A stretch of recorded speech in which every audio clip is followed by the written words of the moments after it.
I did have to restart, so we're going to give everybody a few seconds to get back on. I had everything set up, but the phone wouldn't clock right. So I had it sitting this way, and the screen was trying to point this way, so you were catching like half of it over here. It was all screwed up, so I had to restart. So we'll give everybody a few seconds to hopefully realize that other stream, I killed it, so that we can start over and get slicing into this package tonight and see what we've got in here. So like I said, we'll give everybody a few minutes here. Let's see if everybody can get switched over to this new stream, since we had several people already waiting on the other one. And of course, YouTube wouldn't go, especially after the problems we had last Sunday night with YouTube, where it just decided to lock up right in the middle of the auction. So Ryan Namer here, Leo's here. So looks like a few of us are getting switched over, realizing that we are on a new stream, other than the one that I had set up about 10 minutes ago that we were trying to start off with. So anyway, we'll go ahead and get slicing and dicing into this package and see what it's got. Looks like it's literature. Seems like it's a big soft padded envelope and it's flexible. So some sort of literature in it. We'll see what is all in there. And if we got time, we may get some other stuff out too. We'll see how it goes. But don't know what's in here. So I got a couple other things laying around in case this goes pretty quick. If not, we'll check out what we've got in there. Pete's here with us. So let's go ahead and get rolling for tonight.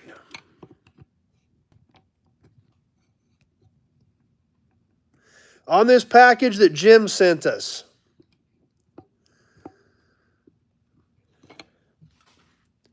Peter from Down Under. Time to start slicing.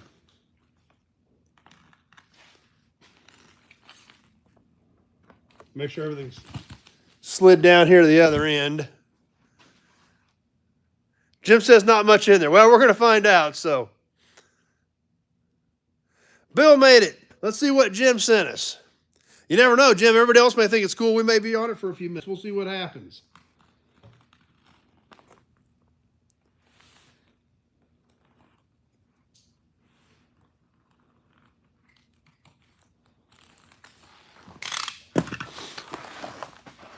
Classic Ride Society. Seen Lawrence shot me a video?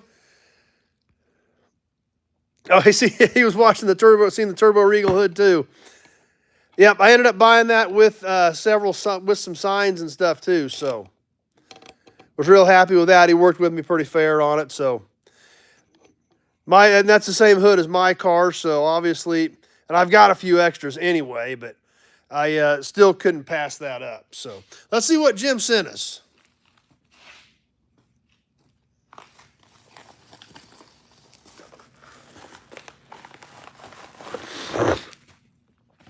All right. Got a pile of stuff here. All right. Let's start digging.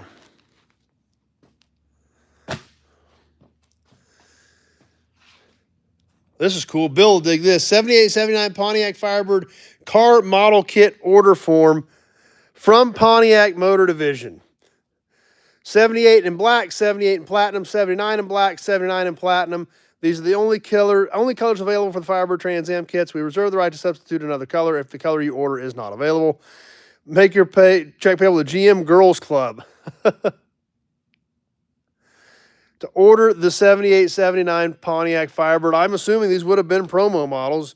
Yep, and here's 79 Chevy on the other side. Is this one page or is this 2 pages in here that Jim sent us? Let's see. 2 separate pages, but they are back to back. So the Pontiac on this side and Chevrolet on this side. 1979 Chevrolet. Chevette, Monza, El Camino, and Monte Carlo. $36 a case, 12 per case, so $3 a piece. Color choices will not be honored. You pretty much get what you get. Fun Dimensions promotionals. So those are kind of neat. Original promo car order forms.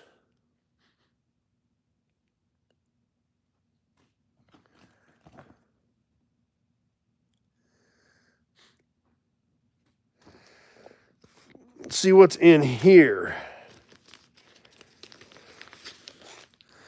Auburn postcard. Jim, we used to order them for the guys in the AC engineering. Okay. Auburn postcard, Auburn dual cal Phantom. Oh, this is a Glenn Prey one. This is one of Glenn's. Pete, saw a video today a couple years ago back in the 79 Camaro. No, that one, Pete, that car actually went back east, and that car was actually featured in Hot Rod as well, in Hot Rod magazine. So this is actually one of actually this is the dual cal that Doug designed. Auburn dual cal Phantom, designed by Glenn Prey, now in production. Phone or write for information. Auburn Cord Duesenberg Company, Broken Arrow, Oklahoma. They were unassembled promos, they were just a model kits, all they were, said Bill, okay? So that's kind of cool. The dual cal Phaeton, produced by Glenn Prey. Now this actually was the car that Doug Prey sketched out in an art class. They still have the sketch there that Doug did in school of this dual cal. They still have one of these cars. I think it was the last one they finished. They do still own it. Doug has it. I've ridden in it. We took it to lunch one day. So that's kind of cool. The Prey dual cal Auburn, designed by our good friend Doug Prey, produced by his dad Glenn Prey back in the 70s. Jeff from Ottawa's here. So that's kind of neat.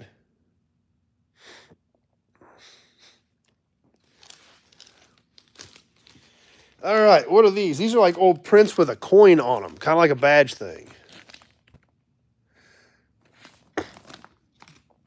There's several of these, so let's see what all we've got here. These all have like a metal badge on them. First one, the 1922 Will St. Clair. This appears to be, and it is an actual metal button, appears to be just like an actual, replica, a metal replica of the badge for this particular car, for this Will St. Clair. And I think that's what all these are in this set of these prints. Perfect, Dan. Sounds great. Thanks. So we've got the Will St. Clair. The 1931 Marmon. Once again, with the metal badge, and it looks like literally a replica of what the actual badge would be for that particular car. This is even a V16 car on the print.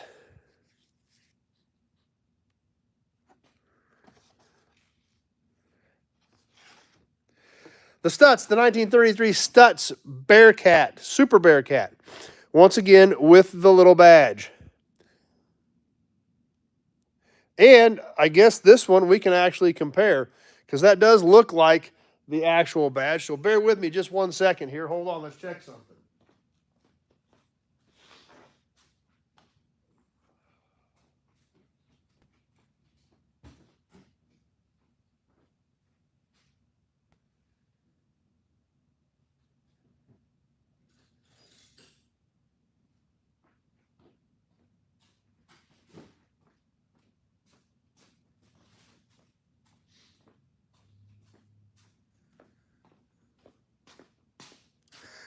We'll head over to the badges and we'll check and see. There's what the one on the screen on the print looks like, and there's an original. So yes.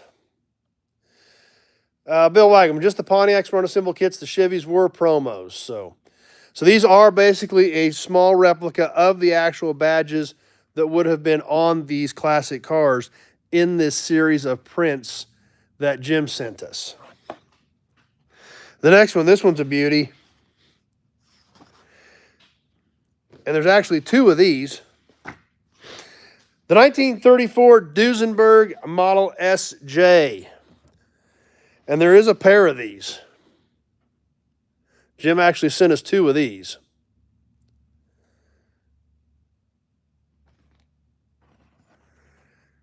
So there again, a replica of the badge, a super cool sketch of the car. And there is nothing on the back of these. These are blank on the back. So these are pretty cool pieces with the replica of the small badges on them as well. And we do have a pair of the Duesenbergs in here, as well as the Stutz. One could be, Jim says, let's auction one of them. So we can absolutely do that. And the Marmon and the Will St. Clair. So super cool pieces there.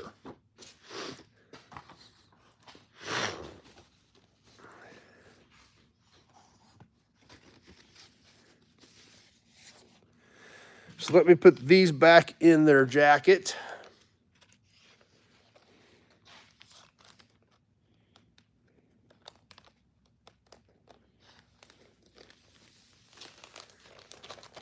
And one more piece here. Why Buick is a better buy.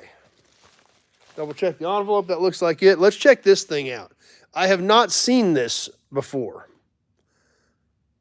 So, just got some generic advertising on the back, but that is the cover. So let's see what this is. Obviously, anything with a Y job and all those Buick symbols on the front is going to catch my attention. Big Jobs here. I have not talked to Mark since yesterday. I talked to him about an hour before he went in, and I haven't heard from him since. So I'm going to imagine he is in recovery. So let's see. I'm kind of flipping through this, trying to figure out what we've got here. Here we go.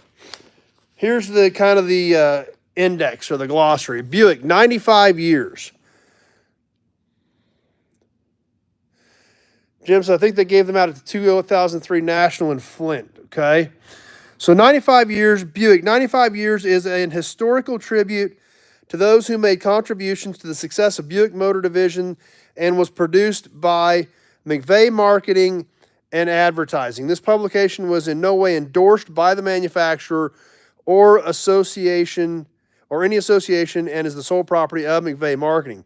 The information in this publication has been carefully gathered, compiled, and edited to ensure maximum accuracy. Okay, so what we've got here, it looks like, and this was April of 98 when this was printed. So apparently this was, and I'm guessing McVeigh Marketing was probably one of Buick's outside advertising agencies at that point, and I'm guessing they probably put this together in honor of a very important client that probably spent a ton of money with them. So yeah, maybe they gave it away at the Nationals in '98. So that's what it looks like to me. This is probably their advertising agency put this thing together. Obviously, when we look at the index here, it looks like there is a ton of cool stuff in here. So I don't know about you guys, but I'm curious, so we're going to look at it for a little bit. Let's see. Mayor of Flint. We're not worried about all this. We're worried about cars. Let's see what we got for cars.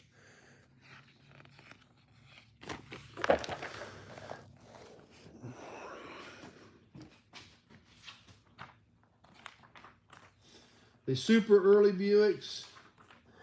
Buick, Flint, or Jackson. Obviously, there is a ton of information in here that we're not going to have time to get into. A summary of the early history of Buick. Let's run through this real quick. This looks interesting. We can do this fairly quickly. A summary of the early history of Buick. May 19th, 2003. Tony's here. Buick Motor Company Incorporated. By September 11th, 1903, Buick purchased by Flint Wagon Works. Ground broken for original Buick plant in Flint. December 11th, 1903, Flint Buick plant in production. June of 2004, first Buick made in Flint completed. July 9th of 2004, first Buick seen on Flint streets. July 9th, test run of Buick from Flint to Detroit. November 1st, 1904, Billy Durant joined Buick. November 5th, 1904, plant leased at Jackson for the temporary assembly of Buicks. April 22nd of 1905, yes, almost said 2000, 1905, Buick announced plans to consolidate all operations in Flint. 1905, 1906, Buick plant completed on Hamilton Avenue, where it has remained to the present day. So there's some interesting tidbits. I'm going to look at this a little bit more. I don't know if you guys are interested in it or not. I guess if you're not, you don't have to stick with us. But I am interested because obviously I grew up on Buicks. Walter Marr, early in David Dunbar, Buick, and Walter Marr.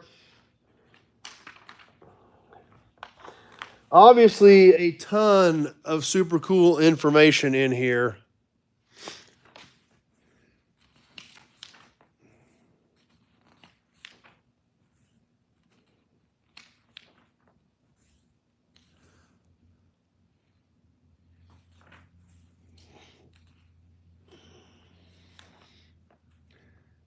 57 Caballero. Those are gorgeous cars. I love those.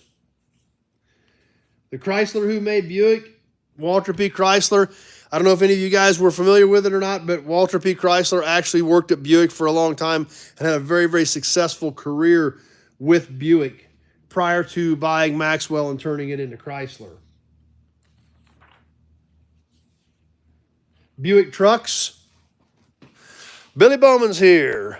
Peter's a fan of the 58 Buick. Yep, Dad's got a 58. Who knew Buick made trucks? Obviously, I'm familiar with them. I don't know a ton about them. They were in the 20s, but Buick actually did make trucks.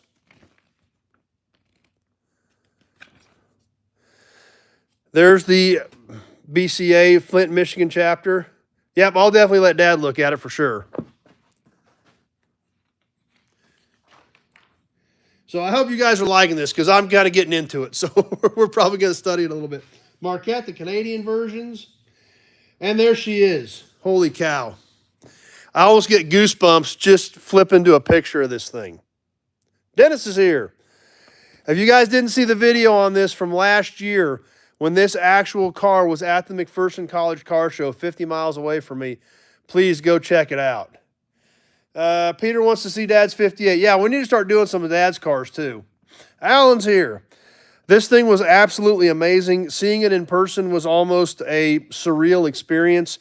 Being able to walk up to this car, look inside of it, walk around it, literally like a surreal experience. I've been staring at this car in books and magazines since I started looking at cars. To see it in person was pretty amazing. So if you didn't see that video from last year, please go check it out.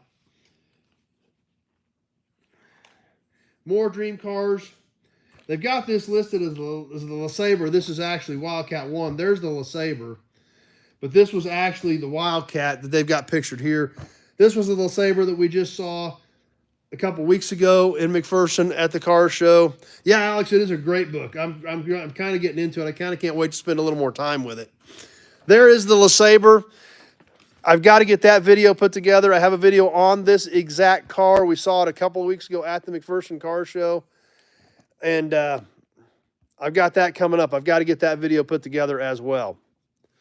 Once again, another almost surreal experience to walk up to that car in person, to walk around it, to look inside of it, to hear it run, to see it move. Pretty amazing. The life of David Dunbar Buick, which was very interesting, started out in the plumbing industry. Yeah, this thing's a great big job. I'm actually getting pretty excited about it. I hope I'm not boring you guys because I'm kind of rolling with this thing because I have not seen this magazine before. But obviously, if you guys didn't know, David Dunbar Buick actually started in the plumbing industry and actually ended up selling out of his car company and actually basically ended up dying broke. So kind of a roller coaster ride for somebody who, his name still adorns a very beloved car even today in 2023. There it talks about his involvement in plumbing. Also did stationary engines. The only known Buick stationary engine in the world is at one of the greatest places on earth, Pioneer Village in Minden, Nebraska. So they did make stationary engines. Like I said, that's the only one known to exist. I've had that in some videos as well from the Pioneer Village videos. But obviously a ton of history on David Buick. The Buick Bugs, the race cars. Here's the hardtop. The first Buick hardtop. The 1949 Roadmaster model, what were these? 76Rs, I believe. Now, actually, and this is an early production. This is a black and white picture. This is an early production 49 Roadmaster two-door hardtop. So, and how do you know that? This had straight side moldings. The later cars in the two-door hardtop and the convertible was the debut of the iconic Buick Sweep Spear. Kevin L's here. So early production, 1949 Roadmaster, two-door hardtop. Those were amazing cars as well. And there is a later production 49 Roadmaster two-door hardtop with the Sweep Spears. So which actually is kind of ironic because I didn't realize that was on the next page. There's the earlier production car with the straight side moldings and the later production car with the sweep spears. Now, another thing a lot of people don't realize about this first era of sweep spear, the first styling, the first use of it in 49, these were actually pot metal moldings. They were not stainless like most of the other sweep spear moldings that we're familiar with, the ones they put on Mercs, things like that. These were actual pot metal chrome-plated moldings.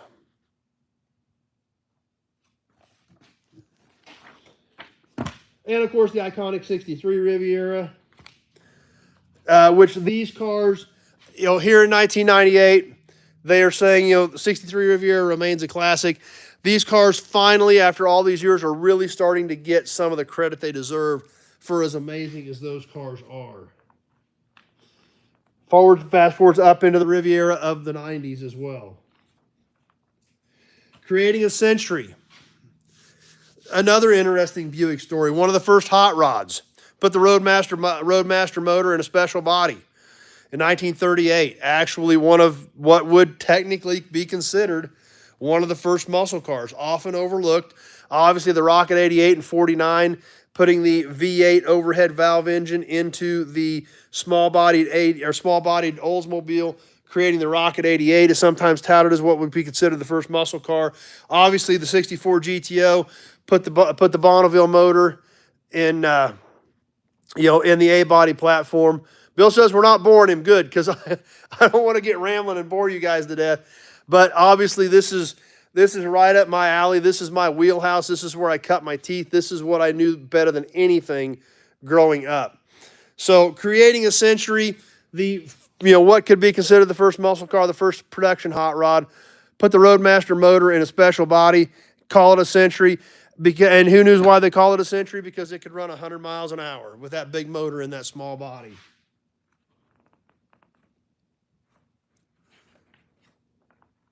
Buick at War, another interesting feature that about what Buick did. And there's also a good segment in this on 70 years of Buick, like the one that Pete sent me. Has a lot about Buick at War. Tanks, they did a lot of tank work and engine work. I believe they did Pratt & Whitney Wasp engines also, if I remember correctly. Yep, Pratt & Whitney aircraft engines. So I did remember correctly on that. So obviously a lot of interesting history there. When better war goods are built, Buick will build them, a play on words on their car producing logo. Muscle Mania. Who remembers some of these cars? The pace cars.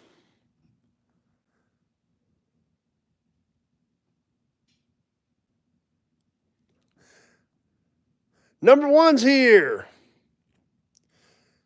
I think some of these cars are great. You don't see a lot of these cars. Obviously, the late 80s, early 90s Regal stock car.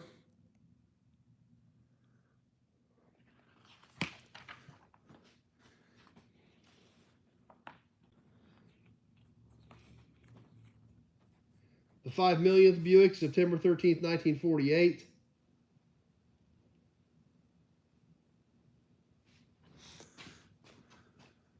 Now, one interesting thing about this, there's one thing we can definitely tell about this particular car. I'm with you, Jeff. I love those 70s and 80s Century and Regal pace cars. Brian Dispatch. We can tell right here this car is a 1948 Buick Roadmaster, September 13th, 1948. Obviously later in production, but we also know it's later in production because of one thing in this picture. What in the picture can tell us this is a later production 1948 Roadmaster? How do we know it's not a Super? How do we know it's not an early production car? There again, I'm kind of geeking out on some of the Buick stuff that I know. But I don't know if any of you guys can catch it from there or not. But there's one telltale sign that tells us this is a later. Nope, none of them had portholes in 48, Jim. That's a good guess, but none of them had portholes. Nothing had portholes until 49. What gives this away is right here. Dynaflow. Roadmaster was the only one that had Dynaflow, and the very first 48 Roadmasters did not have Dynaflow. So, That's how we know that's a later built. We obviously know it's a later built because it's got the date on it, but that's how we do know it's a Roadmaster. It does have the Dynaflow emblem on it. That's right, number one. That's what number one was typing in, but that's why.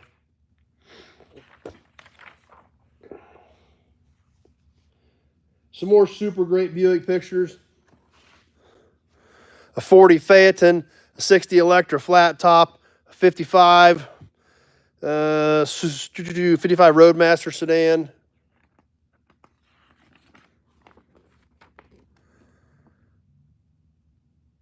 Looks like the last 41 before production ended. The flexible connection, professional Buicks.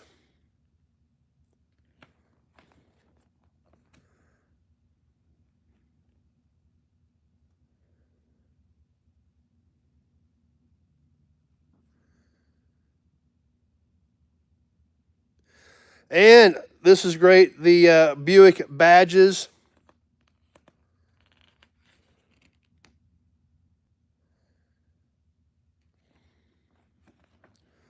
The union at Buick City, the union as far as the workers.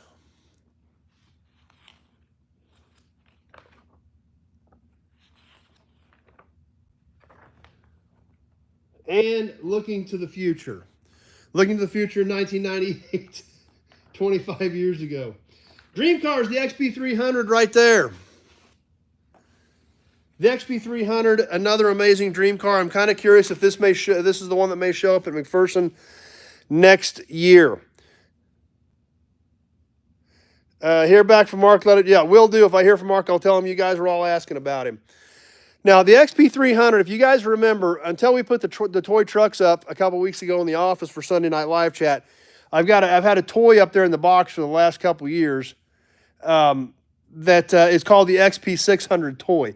The toy is basically a direct copy of this car. So, yep, number one, Buick ambulance, Buick and Pontiac ambulances. Yep, that's what Dad has, a 51 Pontiac ambulance. So, there's the XP300. We'll have to get that toy out and look at this picture compared to that toy here this coming weekend. So there it is. Why Buick is a better buy. The 1998 95th Anniversary magazine put out by their advertising agency in honor of Buick.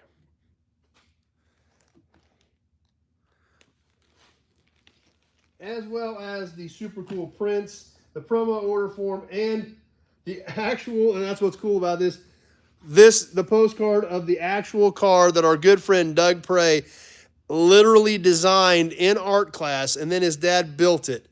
And they've still got one, and we've ridden around in it when we've been down to Broken Arrow and took it out to lunch. So, pretty cool.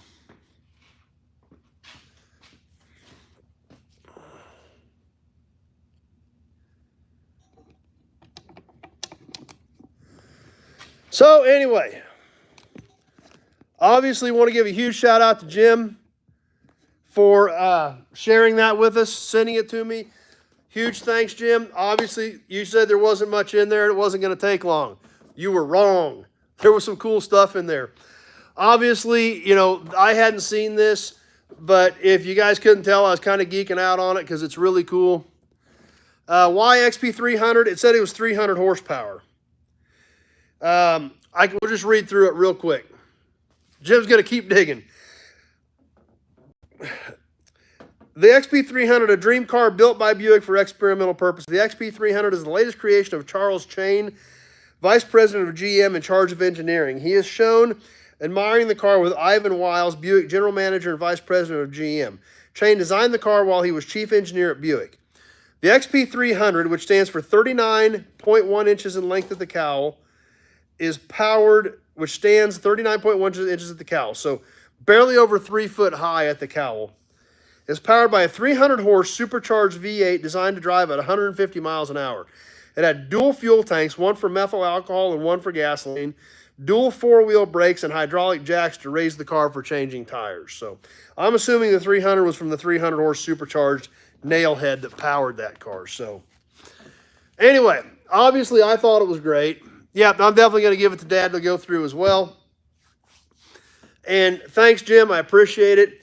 And like I said, for something that you said isn't that good and isn't going to take long, we pretty much actually went a little longer than we normally do by the time we got through that stuff. I hope I didn't bore you guys when I kind of dove into that thing head first, checking it out. So I'm glad you bore with me and hope it didn't drive you nuts and by digging that deep into some of that Buick stuff, because I just kind of got rolling with it. So anyway, that's what we've got. What else is happening this week? I went to my buddy's Doug, another one of my buddies, Doug, not Doug Prey, another one of my buddy, actually Doug Ray, not Doug Prey. He just pulled some super cool stuff out. I've been telling you this is coming. I shot the videos yesterday. So we'll probably get one of them up tomorrow night, one of them up on Friday night. Do you have, let's see, do you have a Buick sign? I have one right over there, authorized Buick valve and head. It is a 48-inch, I believe. Mark's here. All right. Glad you're here, Mark. Everybody was just asking about you. That's right. Buick was definitely heavy on torque. So how's everything going, Mark? We were just talking about you. Everybody was telling me to hear, if I hear from you, to let them know. We'll flip this around. Good. Jeff said we didn't bore him. Right here, I don't know if you guys can see it or not. Right there. Well, you can't see it. Is a, right there, is a 48-inch blue and white Buick with all the signs over on that wall.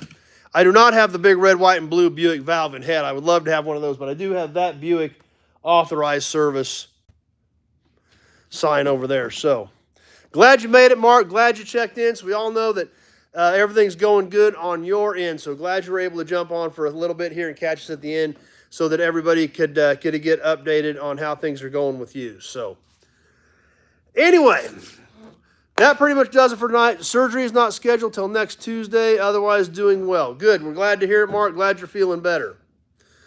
So what's coming up? What's so awesome about these videos? Well, I'll let you in on a little secret about what's coming because I know you're going to want to watch the videos. The one I'm probably going to get up tomorrow night, 1971 455 powered Trans Am. The white with the iconic blue stripe, been sitting since the mid-'80s. Super cool car. And a killer Mustang is coming up after that. So you guys definitely will want to catch those videos. The Mustang video is a little long, but that's because it's a pretty special car. So a one-of-one GT, big block GT. So pretty cool car.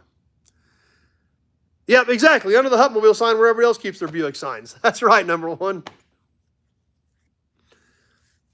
So that's going to be coming up later this week. A lot of cool stuff in the can. Obviously, the McPherson Car Show stuff, as well as still a lot of new inventory, all that kinds of stuff. So anyway, glad Mark checked in. Everybody knows that he's doing good and everybody's pulling for him. So we'll all be thinking about you, buddy. Keep that in mind. With that, we're going to sign off. I'm going to get back to work, try to get a little more stuff done yet tonight.